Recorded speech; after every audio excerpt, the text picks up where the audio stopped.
Siang Pak Budi. Selamat siang juga, Pak. Mungkin boleh tolong perkenalkan dirinya dulu Pak. Mohon izin mungkin boleh perkenalkan dulu namanya.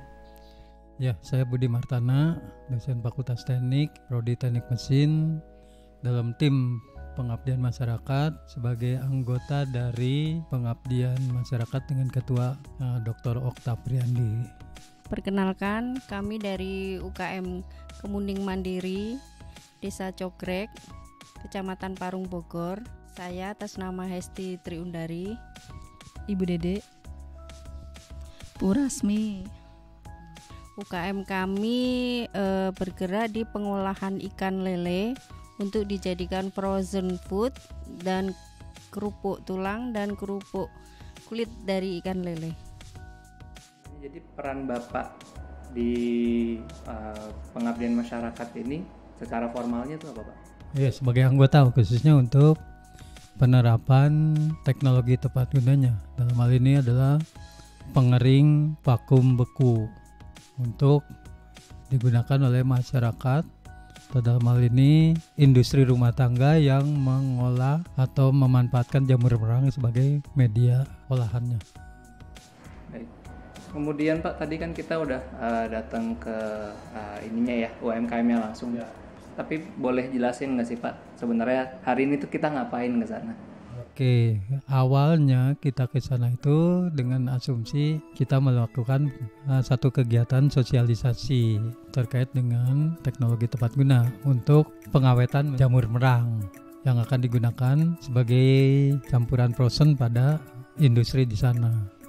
Yaitu yang juga akhirnya sosialisasi tentang bagaimana sih teknologi tepat guna, khususnya yang berkaitan untuk mendukung tingkat produktivitas usaha masyarakat.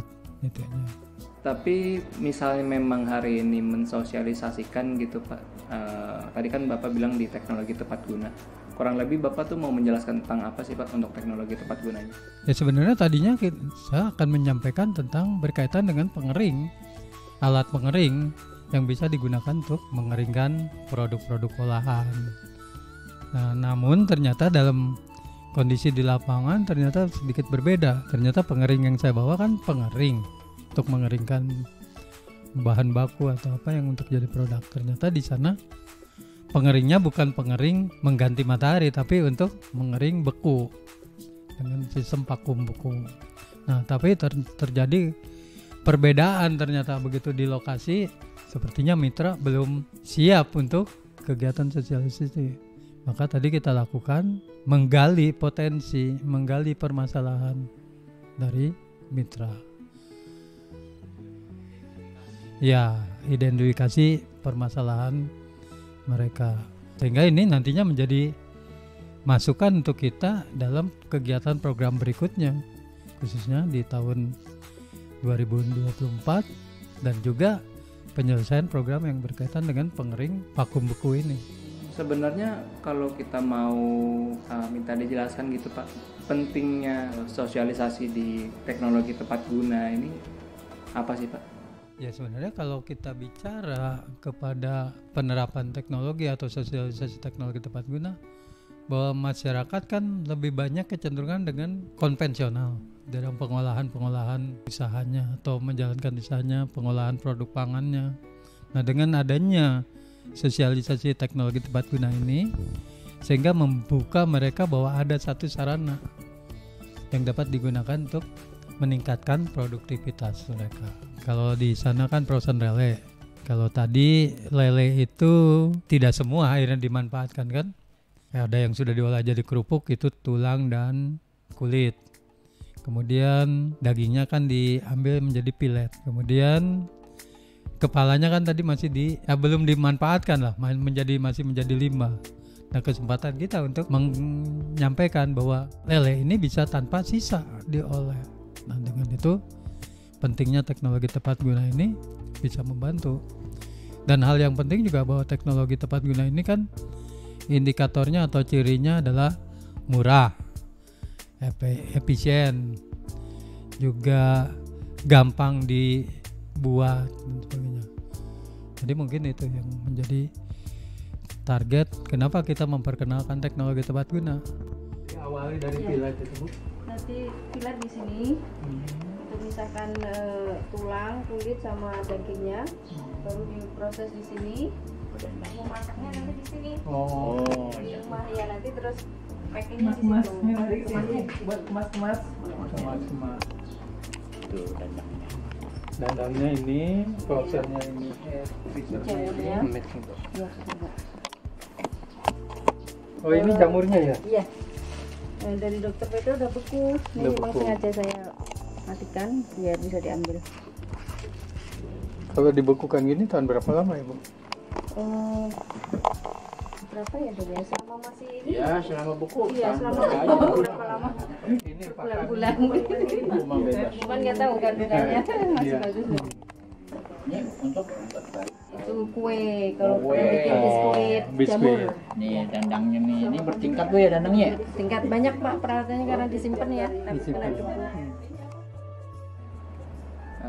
Tadi setelah mengidentifikasi UMKM-nya nih Pak, menurut Bapak potensinya tuh seperti apa sih Pak dari UMKM usahanya sendiri? Kalau saya lihat sih potensinya cukup besar tadi.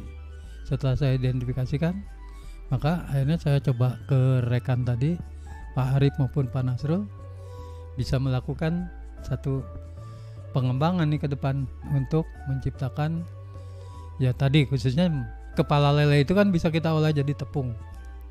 Tepung itu nanti bisa dimanfaatkan jadi pembuat roti, biskuit bayi dan sebagainya. Mungkin kita bisa banyak yang aspek. Kalau saya lihat sih potensi mereka bisa kalau kita ikut jadikan lokus untuk pemberdayaan masyarakat pada program pengabdian masyarakat ke depan. Mungkin terakhir nih Pak, kan tadi ini juga berarti suatu awalan dari PKM yang kita jalani ini sekarang ini ya.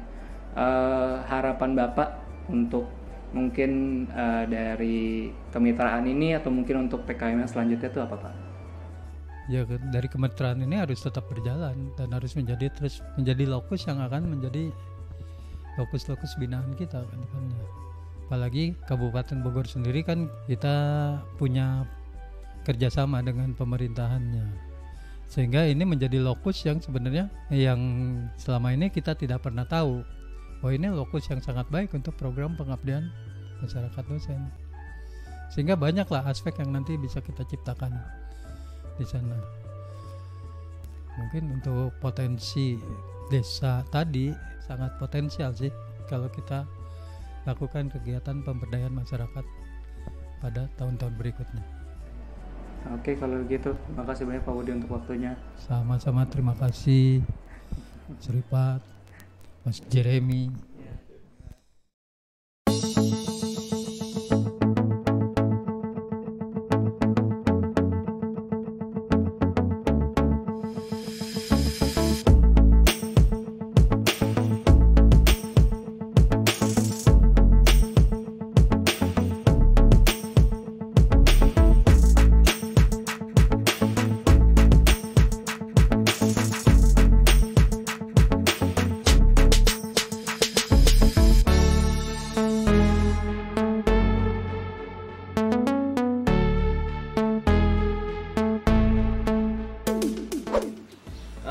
Berarti apakah ini menjadi pekerjaan keseharian dari ibu-ibu sehari-hari gitu?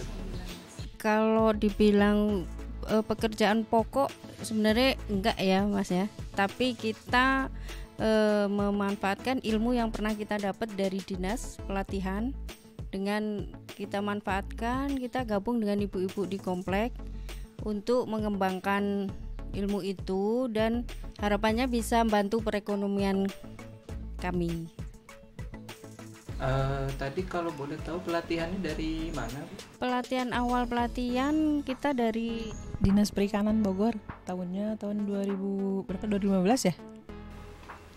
2015. Berarti itu untuk UKM-nya sendiri udah berdiri dari kapan? ya dari 2015. 2015. Berarti langsung dari pendidikannya langsung diterapkan.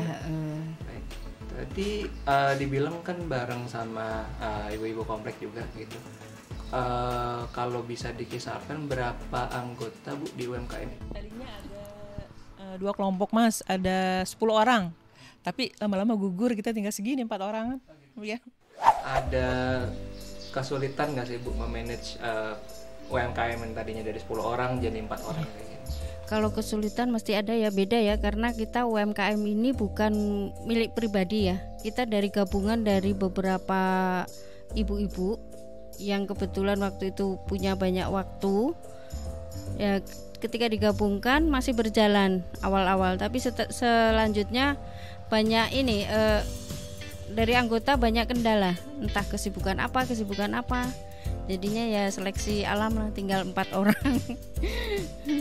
Tapi dari perkembangan UMKM-nya sendiri itu gimana menurut Ibu? Alhamdulillah dari 2015 sampai 2023 berarti hampir 8 tahun ya. Kita masih, cuman ya waktu COVID memang kita ada kendala. Nah, kita mungkin akan terus bisa maju kalau kita mungkin ada pendampingan ya, mungkin dari dinas atau dari pihak swasta untuk pendampingan bantu di pemasaran gitu, terutama di pemasaran sih. Jika didatangi oleh tim UPN itu mengharapkan apa sih yang akan didapatkan? Kita sih mengharapnya kita lebih maju dari sekarang gitu ya, terus untuk pemasaran juga kita lebih lancar. Terus ya pasti sih ilmu nambah ya kalau menurut saya gitu kan. Ya isinya kita lebih maju lah Mas gitu. Dengan adanya bimbingan dari UPM gitu. Ya mudah-mudahan kehadiran UPN untuk pendampingan di UKM kami menambah jaringan. Kalau menambah jaringan, menambah silaturahmi, menambah kualitas produksi kami bisa meningkat. Amin, mudah-mudahan. Mungkin boleh dijelaskan atau diceritain Bu Ferry, mungkin target yang selalu menjadi target dari tim UMKM sendiri itu apa? Target kami, asal kita masih bisa produksi aja, kita sudah bersyukur banget sih, apalagi kalau bisa membantu dari pihak-pihak lain, pihak-pihak kampus atau pihak-pihak dari pemerintah setempat, dan kita bersyukur. Mudah-mudahan bisa bermanfaat bagi sekitar. Ya harapannya sih kita lebih bagus lagi lah dari sekarang gitu. Untuk pemasaran juga lebih bagus lagi gitu. Ibu-ibu dari UMKM Kemudian Mandiri, semoga sukses terus, amin, berkembang terus. Kita lihat bagaimana progres dari UMKM-nya juga untuk kerjasamanya. Semoga sehat-sehat terus. Amin. Dan ya kami izin pamit juga. Terima kasih untuk waktunya. Terima kasih sama-sama.